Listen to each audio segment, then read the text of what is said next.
Today we're talking about the dominant chord. The dominant chord is music. That's a slight overstatement, but it's almost true. It's kind of like this. In storytelling, the villain is storytelling. Without the villain, all you have is once upon a time, everyone was happy, the end. The only thing that makes a story exciting is the introduction of a villain, and sometimes it's not even the villain. Sometimes a villain isn't even a person. It's just a disease or some bad situation. But there needs to be something there to fight against. Otherwise, it's just all happiness and there's no story. Well, same thing in music. Without the dominant chord, there's nothing for the rest of it to push against. There is no music. So, in the same way that there is no storytelling without the villain, there is no music without the dominant chord. It is music. So let's talk about how to build a dominant chord. You can start on any note. I'm going to be starting on a G, and we're just going to build a major chord. Hopefully you're already familiar with that. You just go up 1, 2, 3, 4 half steps, and then you go up 1, 2, 3 half steps. So that's a G major chord. In order to turn this into a dominant chord, we need to start with the major chord, like it is. We can't start with a minor chord.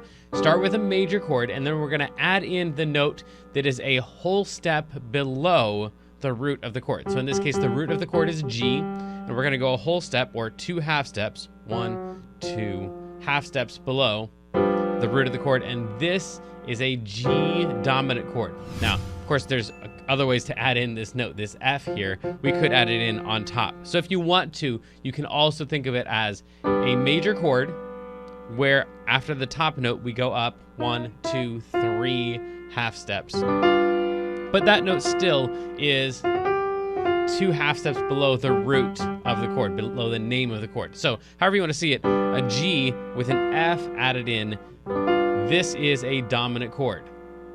The end. So let's talk about how we're going to use this, why this dominant chord is so important. It seems pretty simple to create. We just take a major chord and add in one particular note. But if we, instead of taking a look at it as a series of half steps and whole steps, if we take a look at this thing within a scale, let's go to the key of C. That's all white notes, pianist's favorite key usually. We can just take all of the diatonic triads. We'll just stay inside of the key. That's what that means. We're just going to not hit any black notes. These are all chords that are inside of the key of C. Now, as you know, the dominant chord, we already talked about this, has to have a major chord down here and has to have this note. We're going to call this the 7 because we're going to number these the 1, the 3, the 5, and the 7. So this 7 has to be a whole step below the root. So if we just go to our 4-note chords inside of the key of C, just not hitting any black notes. If we build a chord on the first note in the key of C, this right here is not a dominant chord. It is a major chord down here, so that's cool. So we would think we could have a dominant chord, but as you know, the last note, the 7, has to be a whole step below the root. This is the root, and if we go down 1 half step, 2 half steps, this right here would be a C dominant chord, also known as a C7. If you just have a 7 at the end, it means dominant. So this is a C7. This does not show up naturally inside of the key of C. If you have a song that's in the key of C, technically you could throw one of these in certain places, but it doesn't show up naturally. It would sound unique or odd or out of place. So this is the C chord that shows up naturally inside of the key of C, just not breaking any rules of the key of C. Let's go on to the next chord. This one right here, this 7 actually is a whole step below the root of the chord because we started on the 2 of the key, which is D. So in this case, our 7 is a whole step below. So this could be a dominant chord, except that this chord right here is a minor chord. It goes root 1, 2, 3, 1, 2, 3, 4, instead of what we would need for a major chord, root plus 1, 2, 3, 4, 1, 2, 3. This would be a D7 or a D dominant chord. So the 2 chord in the key is not a dominant chord. Again, the 1 wasn't a dominant chord because the 7 was only a half step away from the root. The 2 chord wasn't a dominant chord because even though the 7 was a whole step below the root, it was a minor chord down here.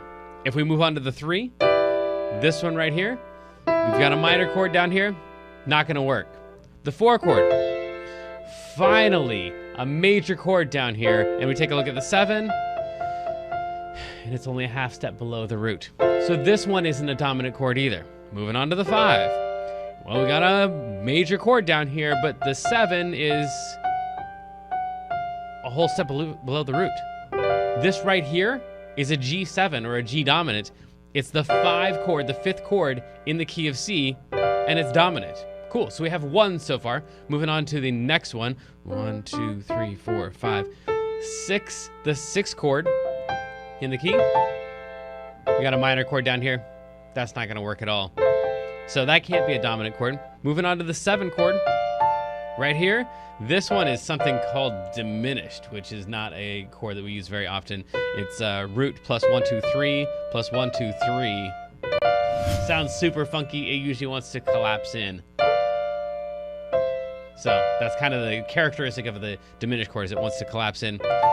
And this right here, of course, is not a dominant chord because it's got a diminished chord down here, even though the 7 is a whole step away from the root.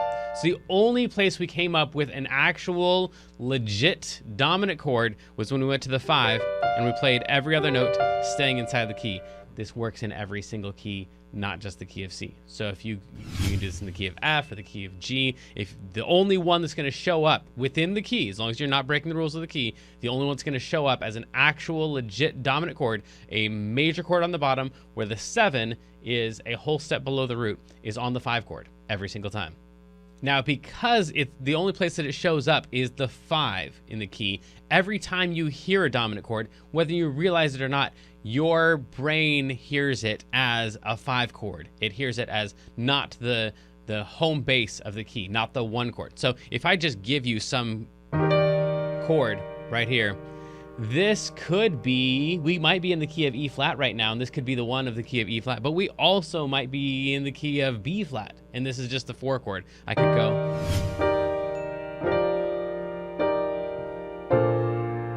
Now I'm in the key of B flat.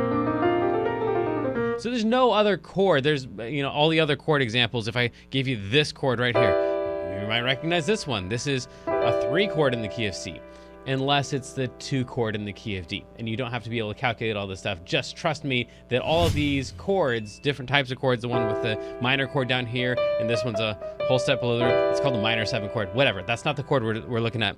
This could be a 3 chord in the key of C, or it could be a 2 chord in the key of D. So when you hear the E minor 7 chord, here's the only point that you need to take away from this. When you hear the E minor 7 chord, you don't automatically know what key you're in, because this chord could be serving several different purposes. However, this chord right here, there's only one purpose this chord could serve. It's a dominant chord, which means your ear is hearing it as a 5. Every time you hear a dominant chord, you're hearing a 5, and you automatically know where the 1 is. You're hearing that as the 5, and the only place it really wants to go is back to home to the 1 chord. So a 5 chord, a dominant chord, is always going to want to lead to the 1 chord. And part of the reason is, if we take a look at the top part of this dominant chord, this thing right here, that's that diminished chord that we were talking about before. You remember how we said it wants to collapse in? That's kind of like the main characteristic of that diminished chord, is it wants to collapse in. Well, the dominant chord is the only one that has a diminished chord inside of it. So this one right here, the top part of the whole dominant chord is wanting to collapse in and go to the 1 chord. So when you hear a 5 chord, not only do you have this diminished thing on top, but your ear hears that's a dominant chord. The only thing this could possibly be doing is being a 5, which means that my home base is right here. The dominant chord is the only one that tells you for sure where home is. Another way to put that is that the dominant chord always sounds like a 5 and always wants to resolve in a predictable way. That is to the 1, which is, you can think of this 2 ways. Either you can think of this dominant chord right here, this G7 is going to want to go to a C. So that's either, you can think of that as going down 1, 2, 3, 4, 5, 6, 7 half steps, which is known as a perfect 5th, or it can resolve by going up 1, 2, 3, 4, 5 half steps, that's a perfect fourth. Either way, you're getting to a C, whether you go down a perfect fifth or up a perfect fourth. And for some of you, these terms sound familiar because you've been through the circle of fifths workshop, and we also sometimes call it the circle of fourths. Like, wait a second, hang on. Does this have something to do with the circle of fifths? It absolutely does. Now, once again, I wouldn't say that the circle of fifths is necessarily set up for this particular thing, but because of the way that the circle of fifths is set up, it always wants to move. Again, that workshop is learnpianolive.com/circle of fifths. The way that it's set up, if I was on a G, for example, this guy right here, we already said that wants to go to a C. So if I'm on a G7, that G7 is going to want to resolve to that C. Well, if I'm on a C7, that's going to want to resolve to an F. If I'm on an F7, yeah, it's just going to keep on going in that direction. Whatever dominant chord you're on, it's going to want to cycle through the circle of fifths in the predictable order. I won't say whether that's clockwise or counterclockwise because it switches depending on how you write it out. Again, we explain all that stuff in the circle of fifths workshop. But suffice it to say that if you've got the circle of fifths memorized, that's going to be really super helpful in finding out where these chords are supposed to go. In fact, you can just go through every single chord just playing all dominant chords and then cycling. So actually, let's go back to that one. That's kind of interesting. So I'm going to play all of these chords, and it's going to kind of work as long as before I shift to the next chord, I make that one dominant. So I'll play a G and then make it dominant and switch to a C. Now that C is going to want to go to an F. It doesn't right now because it's not a dominant chord. But if I add in that note that's a whole step below the root, now this thing definitely wants to go to the F chord. And of course, if I just tack on that little dominant 7 right there, now this chord wants to go to a B flat. If I throw on the dominant 7, it's going to want to go to E flat, to A flat, to D flat, G flat.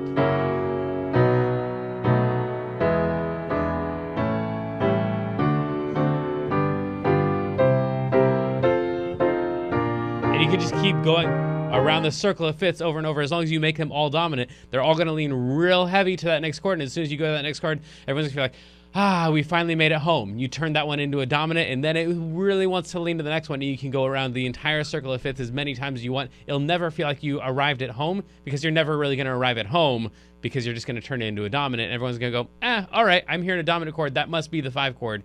You hit the 1 chord and then turn that one into a dominant. It's automatically the 5 of the next key. So like we said at the beginning, this is really the villain inside of the story. This is if the hero is 1, that's home base. The thing that wants to go to home base, the thing that pushes against home base, is that dominant chord. So now we have home, which is 1, and we have away from home, which is 5. And of course, you're thinking, well, you still have the 2 and the 3 and the 4 and the 6 and the 7. What about all those? Honestly, those are all just variations of home and away from home. So in the same way that in storytelling, you might have a thing that doesn't actually have a villain. You got a story where there's a fight, but in the end, it turns out that the fight was all a dream, and the end of the story is the resolution that none of this actually ever happened. There was no villain. Well, that's kind of the role of the other chords, is they're all kind of fake villains. They're not quite as strong as... because you don't always want that obvious, that strong of a move, but all the other chords serve some purpose to either be a fake home or to be a fake away from home. So there's really just the 1 chord and the 5 chord, and everything else is just some kind of variation. Now, all the other different chord numbers are their own lessons, but let me just real quick here before we finish off the introduction to the dominant chord, show you a couple of the variations that are pretty common for the dominant chord. So right here, if your audience can already hear the key, so in other words, you've already been playing in the key, well, in this case, we're playing in the key of C. You're already playing in the key of C. when you play that 5 chord, your audience is already hearing that dominant 7. So they already hear this as the 5 chord because they already have a key center. You've already told them where the key is. So you play that 5 and you don't really need that additional note on there. However, if you haven't played anything at all, you just play that dominant chord, and of course it tells you where the key center is. Now there's some variations to the 5 chord. It's pretty common that, of course, that 5 chord, as we already said, is creating this anticipation, this need for the 1 to come in and save us, right? This thing right here. We can't just end the song there. We need that hero to come in and save the day. So then, other ways that we can take a step back further from that anticipation is by suspending this chord right here. So if we just take what we called the 3 before, it's this note right here. If we just take this note up a half step, so we're gonna play, instead of playing this major chord, we play the suspended version of that. It like creates tension that when we resolve it, it resolves to the dominant chord, which is its own tension. So it's kind of taking a step back. Everybody wants this to go to that, but it's not really a resolution because we still haven't hit the final chord. So you can take that, any dominant chord, and suspend it and just create one more layer of anticipation to that dominant feel. Now, if you spend any time working on, let's see here, harmonic minor scales or diatonic chords in minor keys or minor 2-5-1s, then you will note that the 5 chord in a minor key is still this same dominant chord. So this could go to a C major, but it could also be the 5 chord of a C minor. If we had that 5 chord, is still going to be the one that's going to point to the C minor as well. And the same tricks apply to this one.